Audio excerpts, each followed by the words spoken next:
Welcome to Film Bites, the podcast where a lad and his dad talk about films they've just watched. To fire, you come at last. A group of men have been entrusted to walk a coffin to the local graveyard for burial. However, the path they must tread is no ordinary route.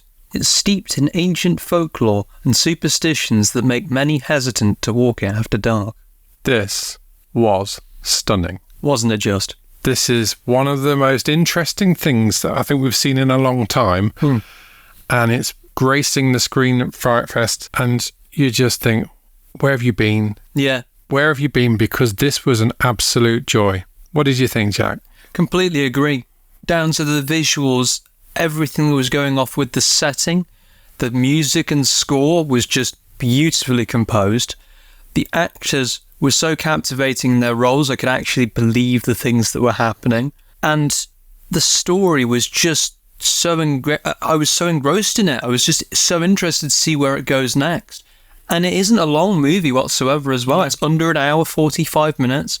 But it does a great job of just showing such a beautifully told and, you know, it's conveyed in such an eerie sense of just being a brilliant ghost story. And that's just something that we absolutely needed. It's that feeling of classic. It harks back to, you've got elements of the Hammer sort of stuff. Certainly. But you go beyond that. You've got elements of things that were sort of the early horrors. It's beautifully shot on black and white. Yes.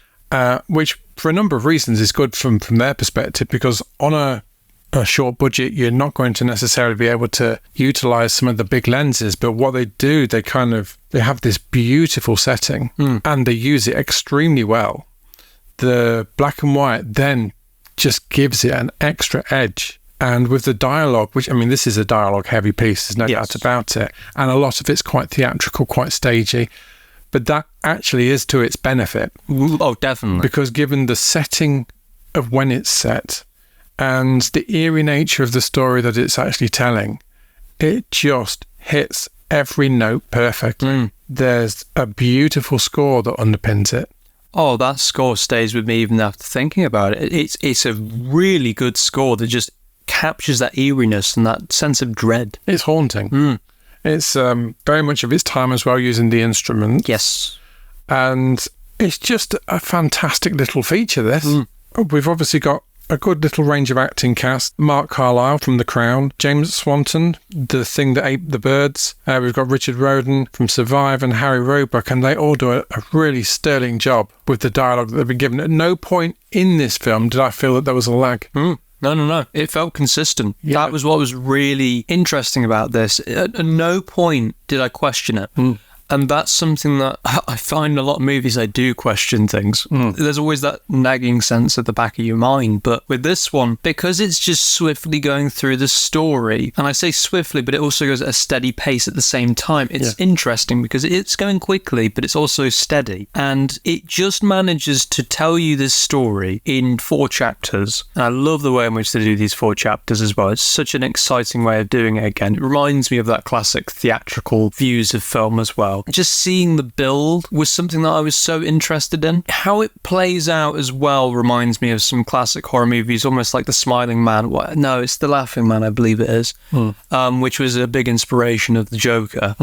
No, it was The Man Who Laughs, I believe, sorry. Okay. That kind of build, it was a slow one, but it also was growing more maniacal and twisted at the end. Just an odd example of something that I know there. For me, the setting reminded me of the Basil Rathbone Sherlock Holmes Hound of the Baskervilles movie. Yes, I have seen that. But I think this did it in such an elegant way. Again, it's the seamless transitions that they put on screen. It's the way in which the direction has been taken and what's being looked at in the shot. Each of the 4 men has various aspects of the story to tell. Yes. And the way that slowly unpicks and unravels to an astonishing reveal that I really didn't see coming. Nor did I. Which in this day and age is a fabulous thing.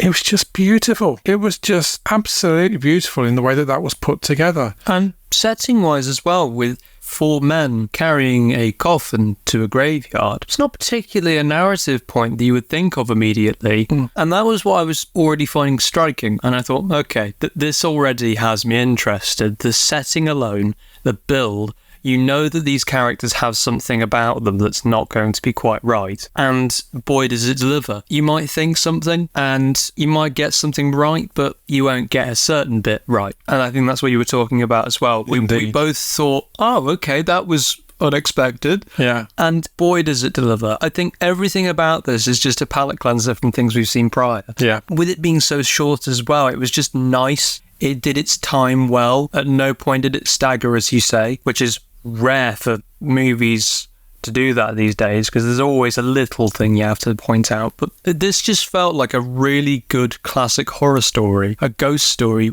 really well portrayed. The characters are brilliantly done, and I just enjoyed it. It was great, and I think we needed this. Absolutely. I couldn't agree more. So that's To Fire You Come at Last. It's aired at Fright Fest. It hopefully will be screening in a lot of the festivals and hopefully will make its way to the streaming platforms or television in the near future, because Sean Hogan is one to watch. Agreed. If you've enjoyed our podcast, please consider liking and subscribing for future episodes. Smash the like notification bell if you're on YouTube. Your support means the world to us. Please help us spread the word to grow the podcast. Until we meet again, film biters, we'll be watching. Will you?